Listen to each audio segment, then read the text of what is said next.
Desa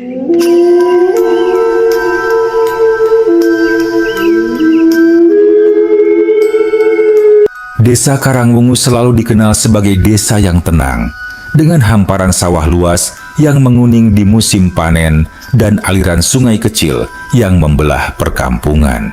Di desa inilah Imam tinggal sejak kecil.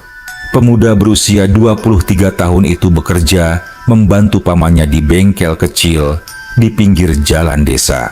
Hidupnya sederhana, rutinitasnya pun tidak banyak berubah. Bekerja sampai sore, membantu ibunya menimba air atau membersihkan halaman, dan sekali-sekali memancing di sungai belakang rumah jika sedang ingin menenangkan pikiran. Sementara itu, beberapa kilometer dari Karangwungu ada Desa Jatiragas, desa tetangga yang jaraknya tidak jauh, namun suasananya terasa berbeda. Desa itu lebih rimbun, lebih banyak pepohonan besar yang sudah puluhan tahun berdiri. Disitulah Akbar tinggal. Sosoknya ceria, mudah bergaul, dan dikenal sebagai pemancing ulung. Dia sering memancing sendirian di sungai yang membelah desanya. Katanya karena suasananya lebih sepi dan ikan-ikannya lebih besar. Imam mengenal Akbar sejak SMP. Hubungan mereka bisa dibilang dekat. Namun, sejak mereka lulus SMA, mereka jarang bertemu. Hanya sesekali bertemu di pasar atau acara desa. Karena itu, ketika pada suatu sore, Akbar tiba-tiba datang ke bengkel tempat Imam bekerja. Imam agak terkejut.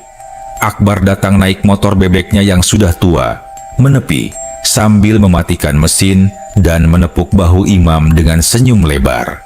"Imam, sempet kan? Ayo mancing sama gue malam ini," katanya tanpa basa-basi. Imam mengerutkan dahi. "Mancing malam ini? Loh, biasanya kan kamu mancing sendiri, Bar." Akbar tertawa pendek. "Iya, tapi sekarang beda. Ayolah, kapan lagi kita nongkrong bareng, mumpung cuaca cerah." Ajakannya terdengar akrab, tapi entah kenapa terasa agak janggal. Seperti ada sesuatu yang disembunyikannya. Namun, Imam menepis rasa itu. Mungkin Akbar hanya sedang bosan memancing sendirian. Mungkin butuh teman bicara.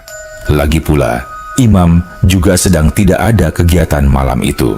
Selesai maghrib, Imam meminta izin pada ibunya untuk keluar sebentar. Dia membawa senter kecil dan tas pancingnya. Akbar sudah menunggu di depan gang, menyalakan lampu motor dan melambaikan tangan. Perjalanan ke sungai berlangsung sekitar 20 menit. Jalan setapak menuju sungai terasa lembab, dengan suara serangga dan jangkrik yang saling bersahutan.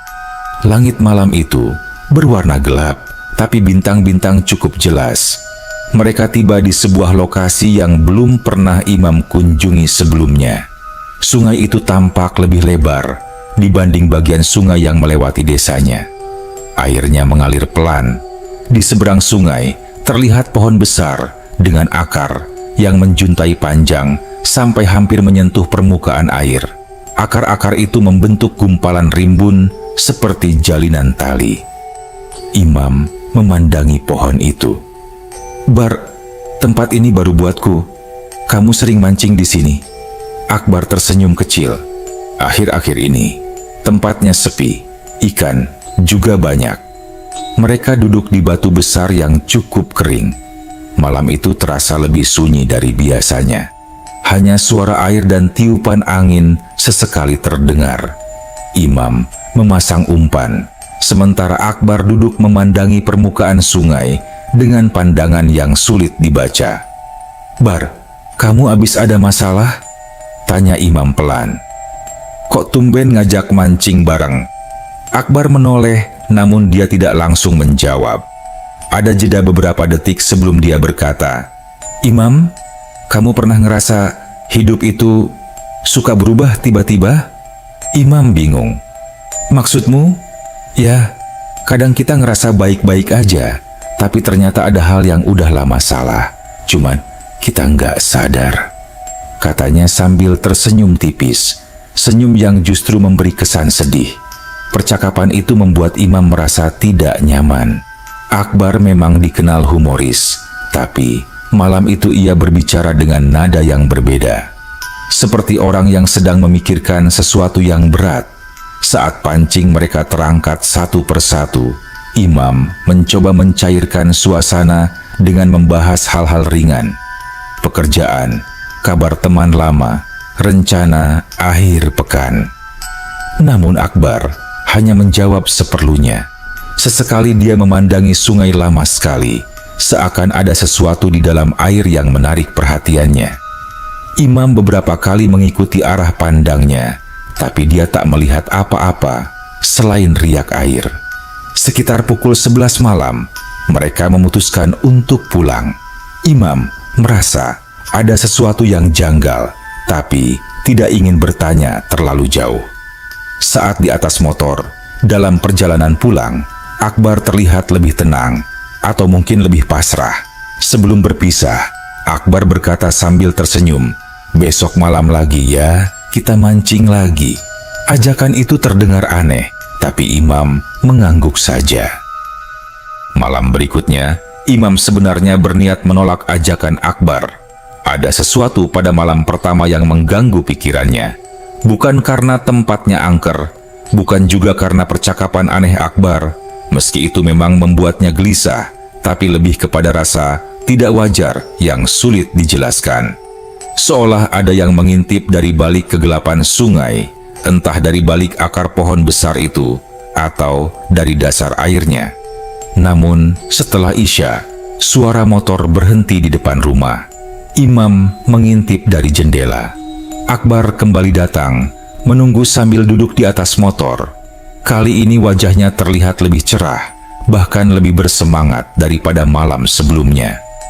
"Yuk, siap," serunya ketika Imam keluar. Imam sempat ragu. "Bar, kamu yakin kita perlu mancing lagi? Kan kemarin udah lumayan dapat banyak." Akbar tertawa kecil. "Kan bukan soal ikan, Mam. Jarang-jarang gua punya teman mancing. Ayolah, sekali lagi."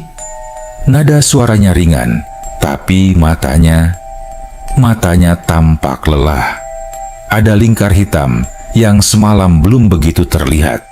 Imam memperhatikan perubahan itu, namun tidak ingin membuat suasana canggung.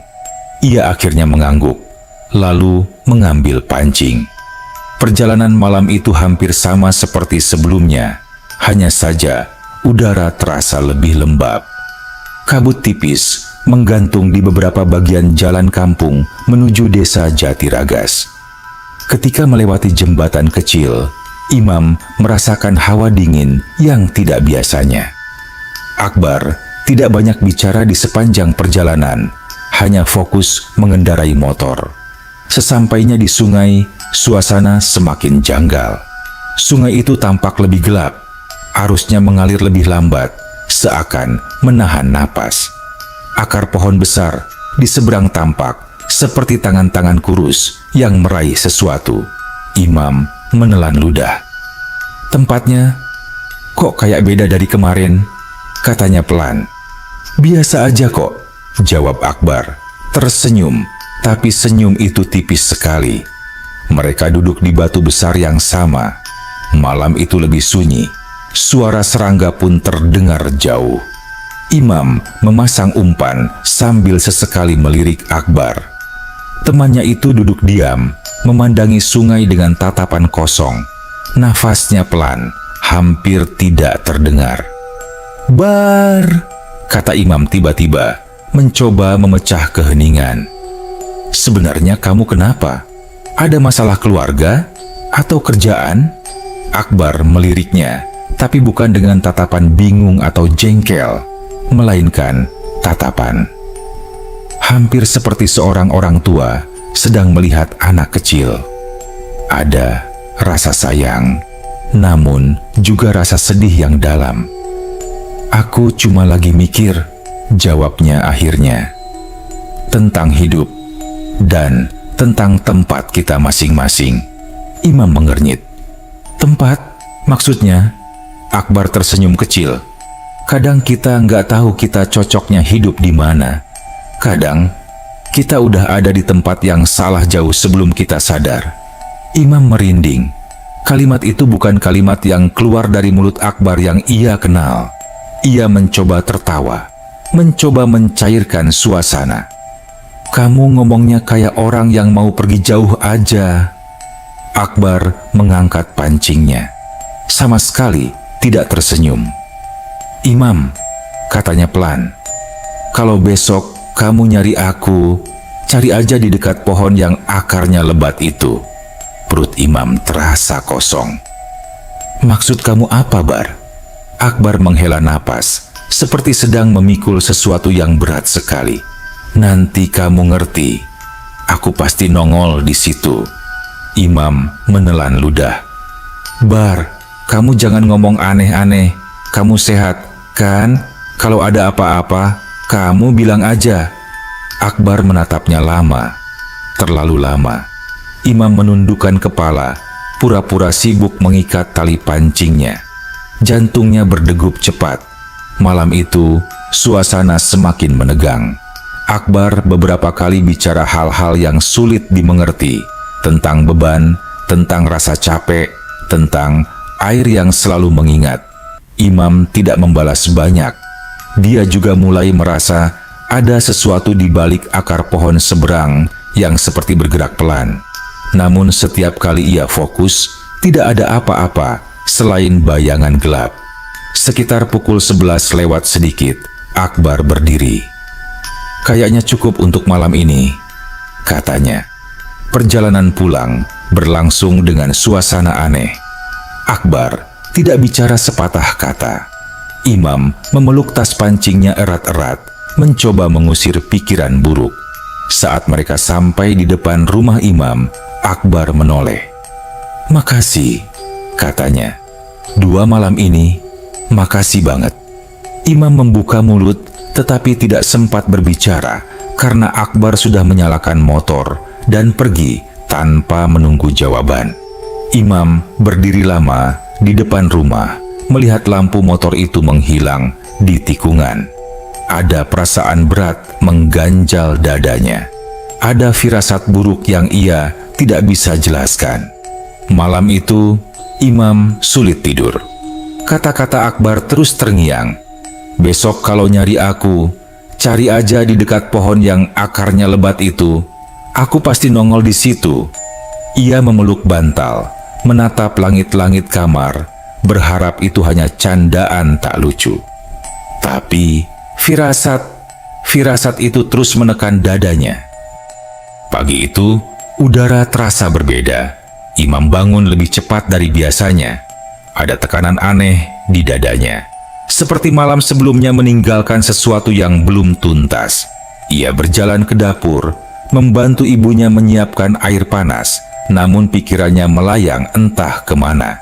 Setiap ia mencoba fokus pada kegiatan kecil, mengambil gelas, menutup termos, kalimat Akbar kembali berdengung pelan di kepalanya.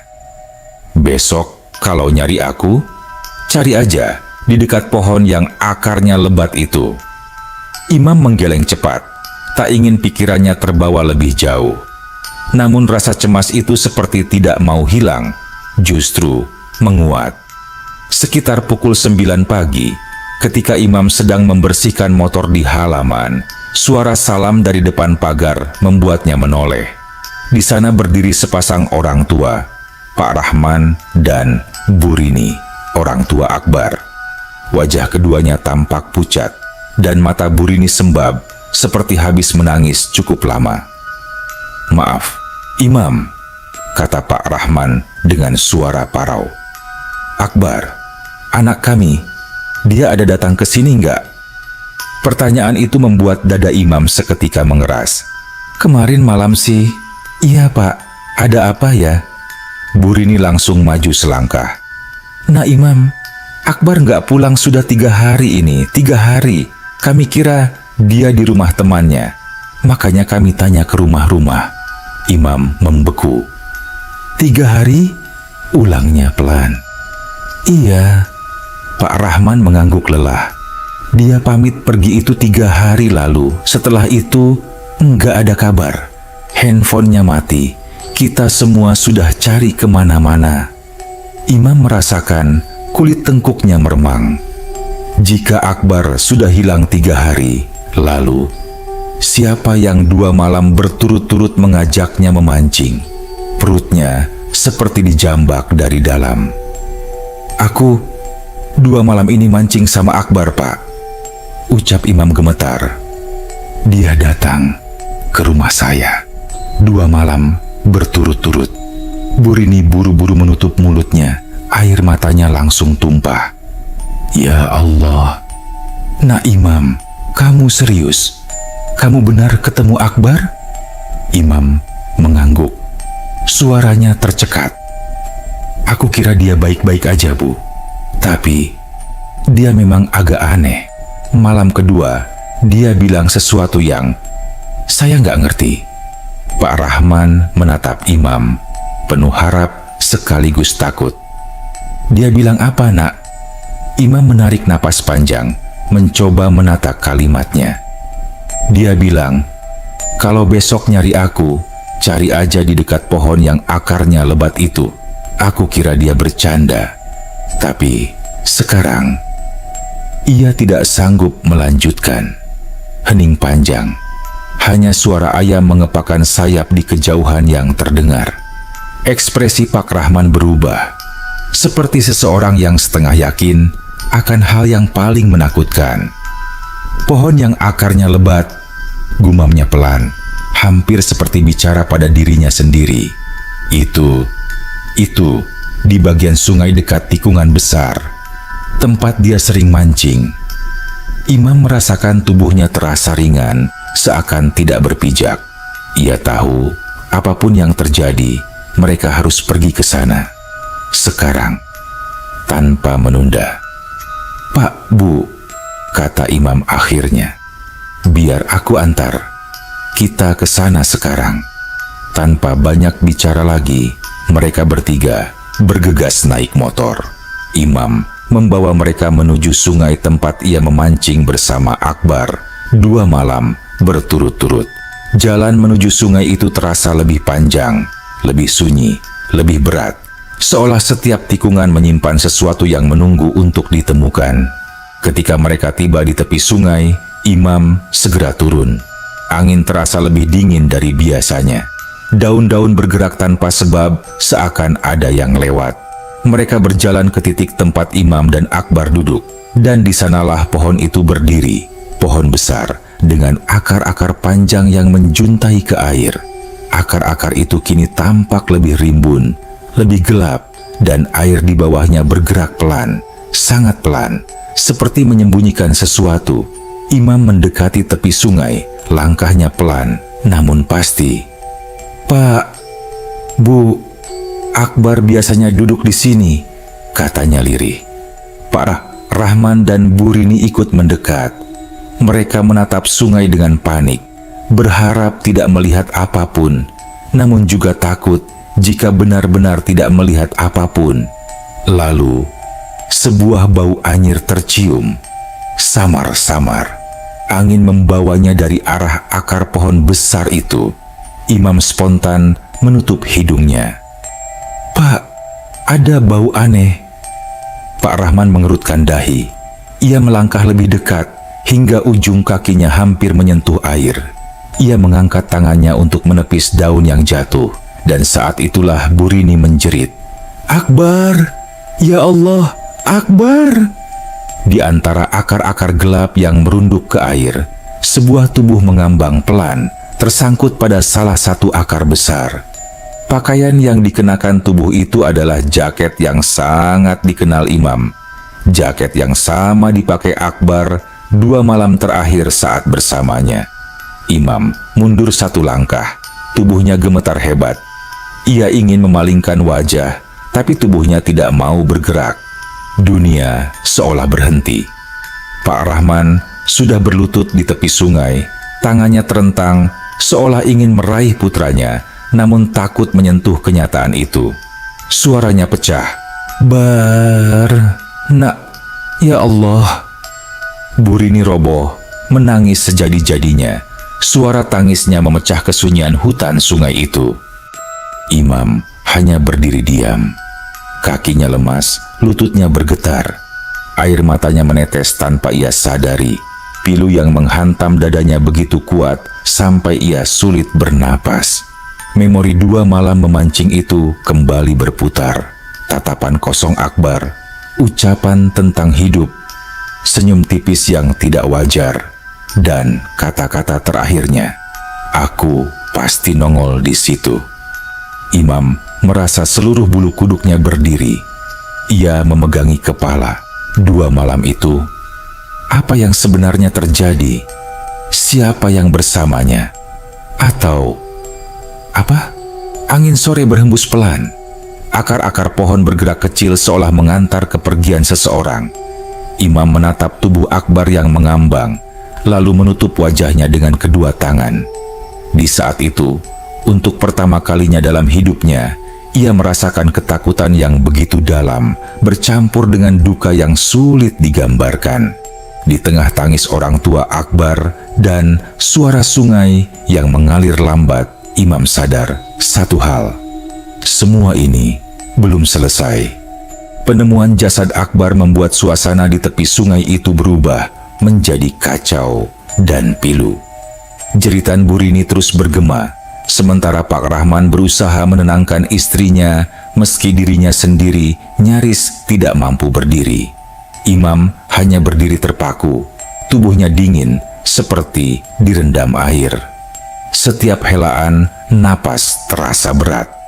Dalam keadaan terguncang itu, Imam akhirnya berlari ke desa terdekat untuk memanggil warga dan kepala dusun. Butuh hampir 15 menit sebelum ia kembali bersama beberapa orang. Mereka membantu mengangkat jasad Akbar dengan hati-hati. Seorang laki-laki setengah baya bernama Pak Sarman, orang yang paling memahami medan sungai itu, berusaha melepaskan akar-akar yang menahan tubuh Akbar. "Kayaknya nyangkut udah lama," gumam Pak Sarman dengan suara berat. Imam ikut mendekat meski kakinya bergetar. "Pak, kira-kira udah berapa lama dia meninggal?" Pak Sarman menatap tubuh Akbar sebentar, lalu menghela napas panjang.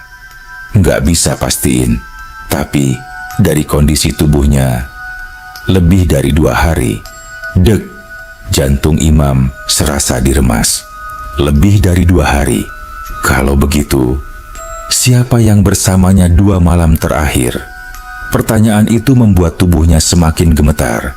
Ia tidak berani mengatakannya pada warga. Setidaknya belum. Ia takut dianggap mengarang, atau lebih buruk, dianggap mengalami gangguan karena syok. Ia tahu waktu dan tempatnya tidak tepat. Setelah jasad Akbar akhirnya berhasil diangkat, warga bersama-sama membawa tubuh itu kembali ke rumah Akbar di desa Jatiragas. Imam ikut berjalan di belakang rombongan, namun langkahnya terasa berat seperti diseret. Jalan kecil di antara pohon bambu itu terasa jauh lebih panjang. Matahari siang terasa pucat, seolah cahaya pun ikut redup melihat apa yang terjadi. Sesampainya di rumah, suasana berubah menjadi lautan isak. Tetangga berdatangan, beberapa membawa kain kafan, sebagian lagi membantu menyiapkan air untuk memandikan jenazah. Imam berdiri di sudut halaman, menyandarkan diri pada tiang pagar. Tubuhnya lelah, pikirannya kacau, dan perasaan bersalah menghantam dari segala arah. Pak Rahman menghampirinya, matanya sembab namun tatapannya lembut. "Nah Imam," suaranya lirih. "Terima kasih sudah nunjukin tempatnya. Kalau bukan karena kamu, mungkin Akbar lebih lama nggak ketemu." Imam menunduk, menahan air mata. Saya merasa bersalah, Pak. 2 malam terakhir, saya diajak mancing sama Akbar, tapi rupanya dia sudah..." Kata-katanya terhenti. Tenggorokannya terasa seperti tersumbat batu. Pak Rahman menepuk bahu Imam pelan. Bukan salahmu, Nak. Apapun yang kamu lihat atau kamu alami, kamu sudah melakukan yang paling benar." Namun, kata-kata itu tidak membuat Imam merasa lebih baik. Justru membuatnya semakin sadar bahwa ia menyimpan rahasia besar yang bahkan tidak berani ia ucapkan dengan jelas, bahwa ia telah memancing bersama seseorang atau sesuatu yang bukan lagi Akbar. Proses memandikan jenazah berlangsung dengan khidmat. Imam berdiri agak jauh, namun dari tempatnya ia bisa melihat bekas-bekas goresan di lengan Akbar. Ada luka-luka kecil yang tampak seperti tergores dahan atau akar. "Banyak kali ya lukanya," bisik salah satu warga. "Kayaknya kebawa arus, nabrak akar-akar sungai," jawab warga lain. Namun Imam tahu persis, arus di bagian sungai itu sangat pelan. Mustahil Akbar terbawa arus dengan keras, seolah-olah tubuh itu tidak berpindah banyak sejak jatuh atau sejak disembunyikan. Setelah dimandikan, jenazah dibungkus kain kafan. Tak lama kemudian, azan zuhur berkumandang. Imam duduk di teras rumah Akbar, menatap langit yang mendung. Ia merasa seperti orang yang sedang terjebak mimpi buruk yang tidak berakhir. Beberapa tetangga datang dan menyapa Imam dengan pelan, menanyakan apakah ia baik-baik saja. Ia hanya mengangguk, tidak ingin menjelaskan apapun. Setelah sholat jenazah, Imam ikut mengantar Akbar ke pemakaman desa. Di sepanjang jalan menuju kuburan, suara takbir dan istighfar terdengar sayup-sayup. Burini terus menangis, dipapah dua tetangga perempuan. Imam berjalan di belakang, menunduk sepanjang jalan. Pemakaman berlangsung dengan cepat. Ketika tanah terakhir ditimbun, Imam menutup wajah dengan kedua tangan. Ada sesuatu dalam dirinya yang ikut terkubur hari itu. Sebuah beban yang tidak hilang, meski ia berusaha mengabaikannya. Ketika semua orang mulai bubar, Imam tetap berdiri di dekat makam. Langit tampak semakin gelap, angin sore mulai turun dengan lembut. Pak Rahman menghampiri, suaranya pelan, penuh rasa terima kasih. "Nak Imam, pulang dulu sana, kamu pasti capek. Terima kasih sudah menemani kami dari pagi sampai sekarang." Imam mengangguk, namun tidak bergerak. "Pak, saya masih kepikiran malam itu." Pak Rahman menunduk. "Aku juga, Nak, tapi kita semua nggak tahu takdir. Yang penting, Akbar sudah pulang." Imam menelan ludah. Kata pulang itu terasa janggal, namun juga mengharukan. Ia tahu Pak Rahman mencoba menguatkan dirinya sendiri. Ketika Imam akhirnya pulang sore itu, langit sudah mulai gelap. Namun, langkahnya terhenti ketika melewati jalan menuju sungai yang menghubungkan desa Karangwungu dan Jatiragas. Angin dari arah sungai membawa aroma lembab yang familiar. Aroma yang sama seperti dua malam ia memancing bersama Akbar. Dada Imam terasa sesak. Ia menatap jalan kecil itu lama sekali. Ada dorongan kuat dalam dirinya untuk kembali ke sungai, untuk memastikan sesuatu atau mungkin mencari jawaban. Namun, ia menggeleng pelan. "Tidak sekarang," gumamnya. "Belum." Ia melanjutkan perjalanan pulang dengan langkah lemas, sementara suara gemericik sungai dari kejauhan terasa seperti memanggil pelan, ritmis, seolah menyimpan cerita yang belum tuntas. Imam tahu, apapun yang terjadi, ini belum berakhir. Masih ada hal yang harus ia pahami. Dan malam-malam itu semakin jelas bukan malam biasa. Malam setelah pemakaman Akbar adalah malam paling panjang dalam hidup Imam. Meski tubuhnya letih, matanya tak mau terpejam. Setiap kali ia memejamkan mata, wajah Akbar muncul. Wajah yang ia lihat terakhir kali mengambang di antara akar-akar sungai. Dan lebih mengganggu lagi, bayangan Akbar yang duduk di sampingnya 2 malam berturut-turut. Tertawa kecil, melempar kalimat-kalimat aneh. "Besok kalau nyari aku, cari aja di dekat pohon yang akarnya lebat itu." Imam memejamkan mata lebih kuat, menahan napas panjang. Ia ingin mengusir bayangan itu, namun semakin ia mencoba menolak, semakin jelas kata-kata itu terdengar. Ruang kamarnya yang seharusnya menjadi tempat paling aman, kini terasa dingin, dan Imam merasakan hawa dingin merambat dari ujung kaki ke tengkuk. Ia bangkit dari tempat tidur, duduk, lalu menunduk menatap lantai. "Akbar, kenapa kamu ngajak aku?" bisiknya pelan, hampir tidak terdengar. Tidak ada jawaban. Namun rasa itu, rasa diajak, begitu kuat.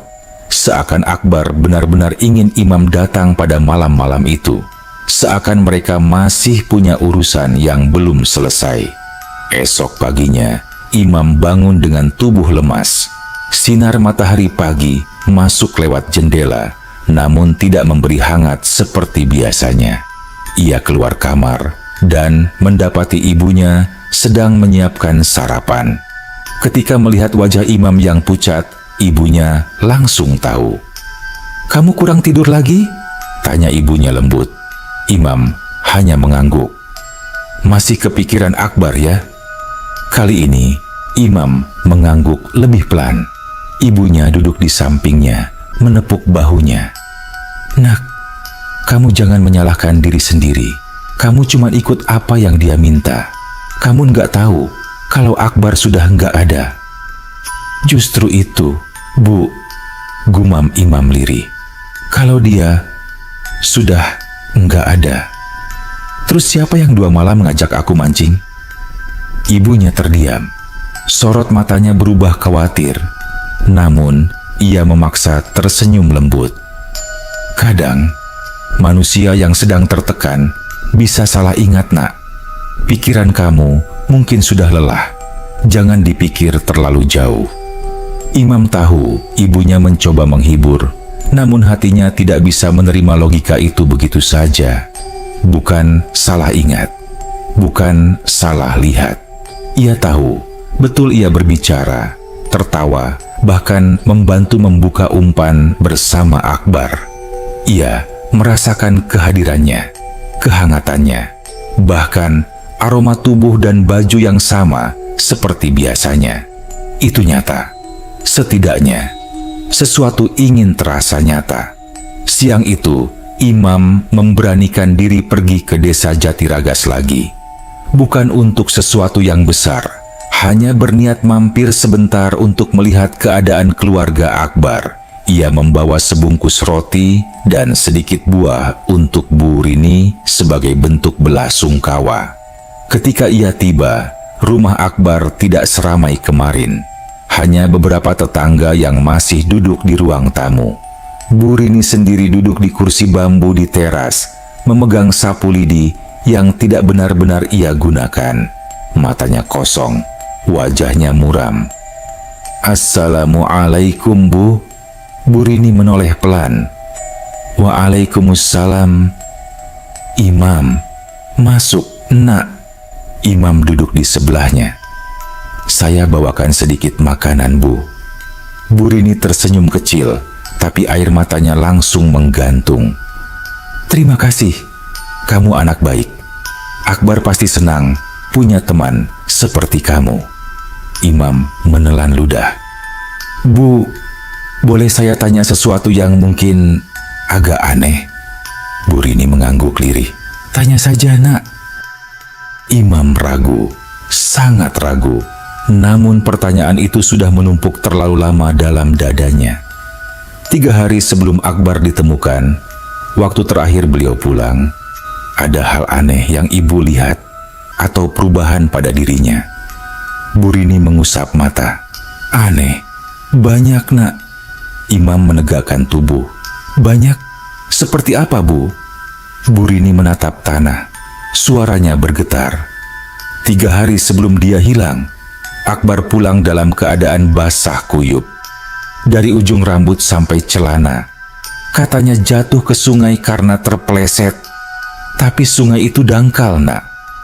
Mana mungkin dia basah seperti disiram. Imam merinding. Setelah itu, dia diam. Tidak mau makan, tidak mau bicara. Dan malamnya, dia bilang sesuatu yang membuat bulu kuduk ibu berdiri. Apa yang dia bilang, Bu? Bu Rini menatap Imam. Dia bilang, Bu, kalau nanti aku nggak pulang, cari aku di sungai, di bawah akar besar itu. Imam menutup mulut. Napasnya tercekat. Sama. Persis kalimat yang sama. Bu Rini menangis lagi. Ibu kira dia cuma ngelantur. Ibu kira dia ngomong nggak jelas. Tapi ternyata Imam menggenggam tangannya erat-erat. Keringat dingin mengaliri punggungnya. Rahasianya menjadi semakin jelas dan semakin mengerikan. Akbar tahu. Sebelum hilang, Akbar sudah tahu di mana ia akan ditemukan. Namun, Imam belum berani merangkai semua itu menjadi kesimpulan. Rasanya terlalu besar, terlalu gelap. Sebelum pulang, Imam berjalan sebentar menyusuri pinggir desa, mendekati arah sungai kecil yang menghubungkan ke tempat mereka memancing. Ia hanya berniat melihat sebentar. Namun ketika angin bertiup, daun-daun bambu bergerak seperti digesek jari-jari halus. Lalu suara itu muncul, pelan, samar, seperti seseorang memanggil dari kejauhan.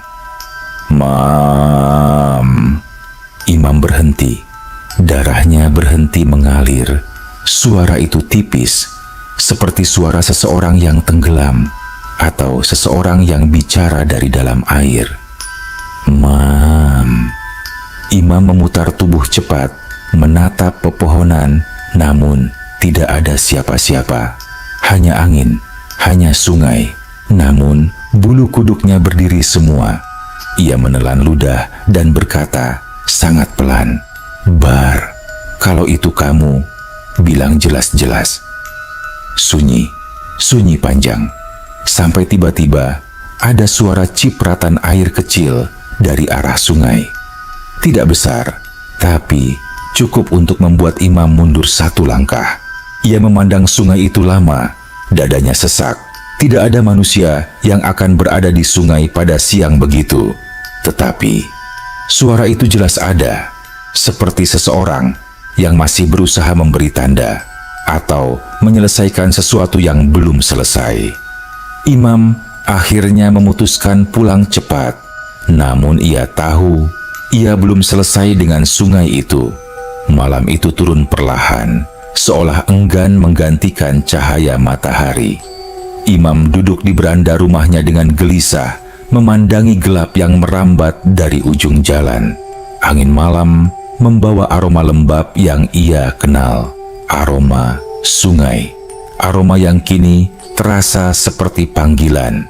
Sejak siang, suara samar yang memanggil namanya terus terngiang. Meski hanya terdengar sekali, hanya sekilas, namun itu cukup menancapkan rasa tidak tenang di dada Imam. Semakin malam, perasaan itu semakin kuat. Ada sesuatu yang menunggu, ada sesuatu yang harus ia selesaikan. Sekitar pukul 8 malam, Imam berdiri perlahan. Ia mengambil jaket, senter, dan tas kecil tempat ia biasanya menyimpan joran pancing. Bukan untuk memancing, tapi entah kenapa ia merasa harus membawa benda itu. Seolah ada bagian dari dirinya yang tahu apa yang akan terjadi. Ibunya memperhatikan Imam yang hendak keluar. Nak, kamu mau kemana malam-malam begini? Imam ragu sejenak, lalu berkata pelan, Bu, saya cuma mau ke sungai sebentar. Ibunya memegang lengannya. Imam, jangan bikin ibu khawatir. Kamu sudah capek, nggak usah balik ke situ dulu. Imam mengangguk, menggenggam tangan ibunya. Maaf Bu, tapi saya harus memastikan sesuatu. Kalau saya nggak ke sana, saya takut nggak bisa tidur selamanya. Ibunya menatap Imam lama, begitu lama, lalu akhirnya menghela napas pasrah. Ia mengusap kepala putranya dengan lembut. Hati-hati nak, jangan lama-lama. Insya Allah Bu, Dengan langkah yang pelan namun tegas, Imam meninggalkan rumah. Jalan setapak menuju sungai terasa sunyi, terlalu sunyi. Bahkan suara jangkrik pun hanya terdengar jauh di sisi lain sawah. Langit malam berbintang, namun kesan gelap tetap terasa lebih dominan. Imam menyalakan senter kecilnya, memandangi jalan tanah yang ia lewati 2 malam bersama Akbar. Setiap sudutnya terasa begitu familiar, namun kini tampak lebih dingin, lebih berat. Ketika ia mendekati sungai, udara menjadi lebih lembab dan suara air mengalir terdengar lebih jelas. Ia akhirnya tiba di pinggir sungai. Sungai itu tampak sama gelap dan perlahan seperti sebelumnya. Dan pohon besar di seberang dengan akar-akar yang menjuntai, berdiri seperti penjaga tua yang mengawasi setiap kedatangan manusia. Akar-akarnya bergerak pelan tertiup angin seperti jari-jari yang menunggu. Napas Imam tercekat, dadanya sesak, namun ia melangkah maju. "Akbar," panggilnya pelan. "Kalau kamu masih ada di sini, aku datang." Angin berhenti. Air sungai seperti menahan gerakannya. Imam menahan napas. Lalu, di antara akar-akar besar itu, air bergerak kecil. Tidak besar, tidak tiba-tiba. Hanya seperti seseorang yang sedang berdiri dari permukaan air dengan perlahan. Sosok samar muncul. Bukan jelas, bukan seperti manusia utuh, hanya bayangan. Bentuk wujud samar berwarna gelap yang perlahan menyerupai tubuh seseorang yang sedang duduk di batu, tempat yang sama ketika Imam dan Akbar memancing bersama. Imam merinding hingga ke tulang, tapi ia tidak lari. Sosok itu perlahan mengangkat wajah samar. Tidak terlihat jelas, tapi Imam tahu. Ia tahu siapa itu. "Bar," kata Imam lirih, nyaris tidak keluar suaranya. Sosok itu diam, namun udara di sekitarnya bergetar lembut, seakan ia mendengarkan. Imam menelan ludah, jantungnya berdetak cepat. "Bar, aku datang bukan buat takut-takutin diri sendiri. Aku cuma mau tanya." Ia mencoba mengatur napas. "2 malam kamu ngajak aku mancing. Kamu datang ke rumahku, padahal kamu sudah nggak ada. Kenapa, Bar?" Angin berhembus pelan dari arah sungai, membuat air berkerut kecil. Akar pohon bergoyang ringan, seperti ada sesuatu yang lewat. Sosok itu tidak berbicara, namun Imam merasakan sesuatu masuk ke dalam kepalanya, bukan suara, tapi perasaan. Perasaan. Terima kasih. Perasaan. Lega. Perasaan. Ingin berpamitan. Tiba-tiba Imam merasakan dadanya hangat. Bukan hangat tubuh, tetapi hangat emosi. Hangat seperti rasa sayang seorang sahabat. Hangat yang tidak pernah ia rasakan dari Akbar sebelumnya. Lalu, sosok itu perlahan menunduk, menghadap Imam. Dan Imam mengerti, Akbar datang 2 malam bukan untuk meminta pertolongan, bukan pula untuk menakut-nakuti. Akbar hanya ingin ditemani di malam-malam terakhirnya, agar ia tidak merasa sendirian. Di saat hidupnya perlahan pergi, Imam menutup mulutnya dengan tangan. Air mata mengalir tanpa ia ungkapkan secara sadar. "Bar," suaranya retak. Kamu nggak sendirian. Kamu nggak salah pilih orang. Kalau kamu butuh ditemani, aku bersyukur kamu milih aku." Air sungai tiba-tiba beriak perlahan, halus seperti tepukan lembut. Sosok itu memudar. Tidak ada teriakan, tidak ada bayangan menakutkan, tidak ada suara lirih memanggil-manggil. Hanya perginya seorang sahabat dengan tenang. Hanya salam perpisahan yang tidak diucapkan kata-kata. Ketika sosok itu hilang sepenuhnya, angin malam kembali berembus. Suara serangga kembali muncul. Sungai mengalir seperti biasa. Imam berdiri diam, menatap akar-akar pohon di seberang sungai. Entah kenapa, pohon itu tidak lagi terlihat menyeramkan. Justru tampak meneduhkan, seperti tempat seseorang menyandarkan kelelahan terakhirnya. Ia menarik napas panjang. "Selamat jalan, Bar," bisiknya. "Semoga kamu tenang. Semoga Allah menerima kamu." Dan untuk pertama kalinya sejak hari itu, dada Imam terasa lega. Seperti sebuah beban berat diangkat perlahan. Ia membalikkan badan dan berjalan pulang dengan langkah mantap. Langit malam yang tadinya kelam kini terasa lebih luas, lebih terang. Imam tahu, meski kisah ini akan selalu menghantuinya sebagai memori, namun bukan lagi mimpi buruk. Ia akan mengingat Akbar sebagai sahabat yang datang untuk berpamitan, bukan sebagai sosok misterius yang menakutkan. Di tengah perjalanan pulang, Imam menatap langit. Satu bintang terlihat sangat terang. Ia tersenyum kecil. "Aku nggak bakal lupa 2 malam itu, Bar."